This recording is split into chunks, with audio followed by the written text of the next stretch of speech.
Guys, we hear, for either of you or both of you, we hear so often about defense being the identity of this team. Is that kind of what you felt like got the team going at the end of the first half after Utah took the lead? Yeah, I mean, that's always been our mentality, our base of our team. So we felt like we needed to ramp that up later in that first half going into halftime, and I feel like we did a good job of getting stops. They're a great team. Offensively, shoot the ball pretty well, so we ended up trading buckets a little bit, so we had to get away from that and get stops.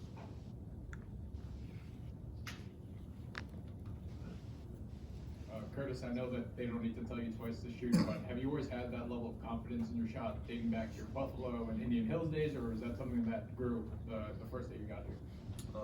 I could always shoot really since I ever been playing basketball, but obviously confidence is a big part of that.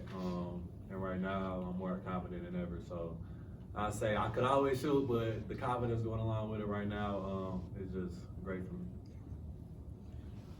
For either of you guys, the big run you had at the end of the first half came after you guys struggled for an extended period of time. It seemed to play off of your defense. How much do you feel like your offense can play off of your defense? I know that's something that Coach talks a lot about, you guys wanting to be able to accomplish. Yeah, I think it's big. I think we had like 20 points off their turnovers at halftime, I want to say. I think they had 12 turnovers. That's what they came in and said. So 20 points out of like, I don't know what we had, 37, 39 or something. You know, that's half the points right there. So, yeah, the defense plays a big part in getting us out and running in transition. Tim, you guys seem to kind of up the ball pressure tonight in comparison to where it's been at other points in the season. Is that something that you guys kind of want to get back to a little bit more as you guys get in the Big 12 a little bit? Ball pressure is definitely something TJ's been talking about for us guards specifically. Just looking at how me and Keyshawn guarded the ball last year, not wanting to compare to last year, but wanting to improve. I feel like I haven't been the same guarding the ball as I was last year, so I've been talking with TJ, and that's something that we've been really hitting the spot on. So just heating up the ball, getting back to doing those things that make me the player who I am, and same with Keyshawn. I feel like we took a step today. For both of you guys, I know attacking the paint offensively is always a big emphasis, but it seemed like tonight that was kind of the key to unlocking everything for you guys. Can you talk about just how good you were getting the free throw line in particular? I think the aggressiveness just opens up the floor and opens up our whole offense. I was super aggressive. Tia's been telling me to just play through the paint, just trust it, and obviously I got to the line a lot. So just attacking closeouts is something we've been big on offense, not catching it straight up and down, being ready to make a play if that's catch it or drive it. It was a physical game, so we were able to get to the line a lot and knock down. Tamin, what stood out to you about Kurt's game offensively tonight? Shooting and scoring. Does it at a high level.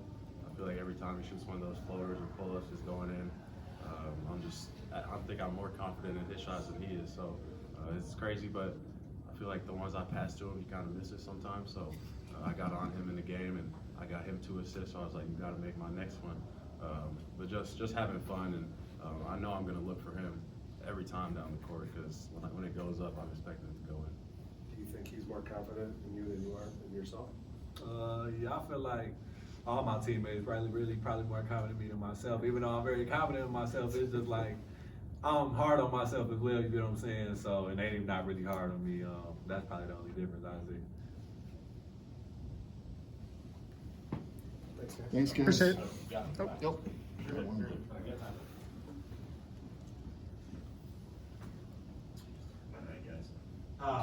Branch Hatfield's that guy that, you know, when you look at the box score after the game, his stats are not necessarily going to be eye-popping, but he's a guy that's everywhere. You know, from a teammate's perspective, how valuable is it to have a guy who is, you know, doing, I guess you could say, the quote-unquote dirty work and just kind of all over the place?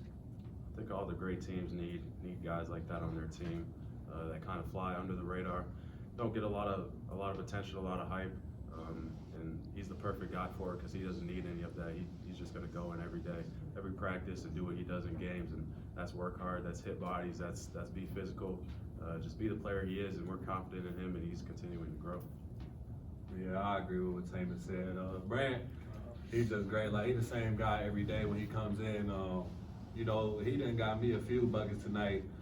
just sealing guys, setting great screens. So he does, like you said, a lot more that shows up in the stat sheet because he don't get assists for that, but it's really his assist. He's just great, and I'm glad he's with us. Thanks, guys. Thank you.